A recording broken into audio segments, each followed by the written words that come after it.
প্রথম দ্বিপাক্ষিক সফরে চীন যাচ্ছেন প্রধান উপদেষ্টা।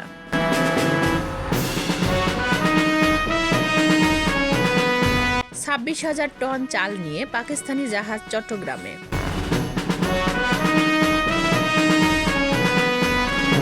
যেখানে যাই ঘটুক না কেন আইন শৃঙ্খলা বাহিনী ছাড়া কারও অভিযান চালানোর এখতিয়ার নেই বলে মন্তব্য করেছেন স্বরাষ্ট্র উপদেষ্টা।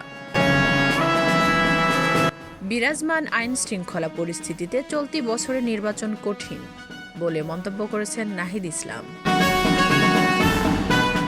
এনআইডির তথ্য বিক্রি, 2 দিনের রিমান্ডে সাবেক সিনিয়র সচিব জিয়াউল আলম।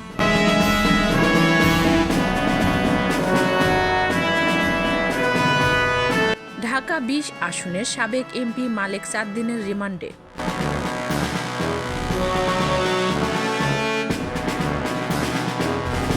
সরকার এমন সিদ্ধান্ত নেবে না যা জাতীয় নির্বাচনে ব্যাঘাত সৃষ্টি করবে বলে মন্তব্য করেছেন সিইসি। ঢাকা মেডিকেল কলেজ হাসপাতালে রোগীদের সাথে প্রতারণা ও হয়রানির অভিযোগে অর্ধশতাধিক দালালকে আটক করেছে যৌথ বাহিনী।